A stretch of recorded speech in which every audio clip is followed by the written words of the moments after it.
Eto, mainit na balita. Mike Phillips, posible nga daw bang makahabol sa Final 12 ni Coach Tim Cone this February window matapos siyang ma-reclassified as local ng FIBA. Paano naman kaya ang kaso ni Angelo Kwame? Posible din bang ma-reclassify siya as local? Alamin ang mga sagot sa video natin ngayong araw. Pero bago yan, like and subscribe lang mga kabady para sa latest basketball news and highlights. Sa mga gusto pala manood ng laban ng Gilas sa FIBA World Cup qualifiers nang walang delay at free for life, magbibigay po kami ng free live streaming link. All you have to do is i-like lang po ang aming Facebook at YouTube channel para mabigyan po kayo ng unlimited access sa mga sports games sa buong mundo. Ito mga idol, kakapasok lang ng balita. Dahil all goods to play na as local, sila Sal Green Archers forward Mike Phillips matapos siyang ma-reclassify as local ng FIBA ngayong araw.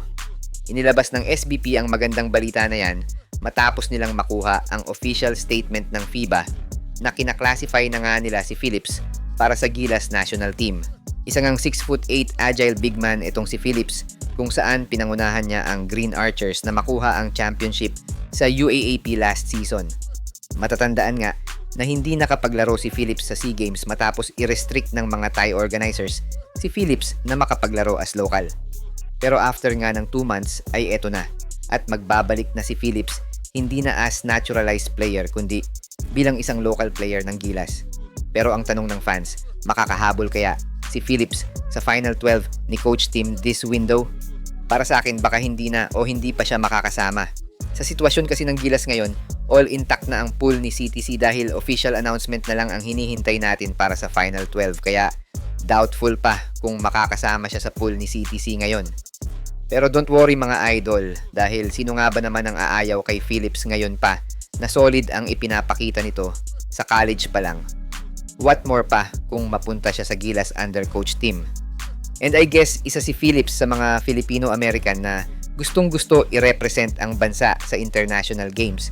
At isa siya sa mga masasabi nating proud na maging Filipino sa dugo.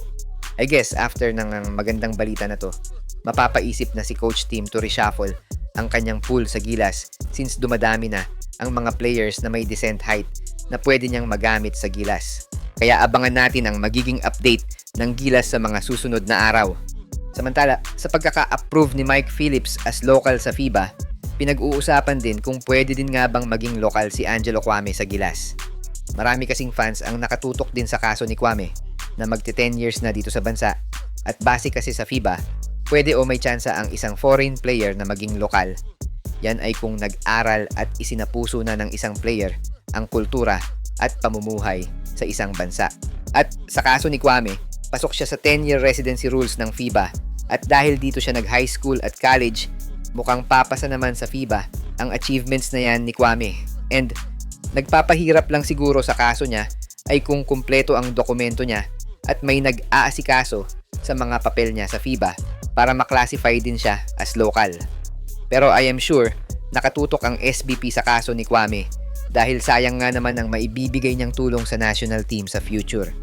Sa ngayon ay all eyes muna tayo sa magiging Final 12 ni CTC sa February 26 at malay natin biglang sumulpot si Mike Phillips sa Final 12 ni Coach Tim Cone. Siya nga pala mga idol sa mga naghahanap ng legit na Gilas jerseys at iba pang paraphernalia ng Gilas. Pwede mong i-click yung product link sa gilid ng aking mga video at makikita mo na sa kanan ang lahat ng legit stores na nagbebenta ng mga high quality merch ng Gilas. Maraming salamat mga idol!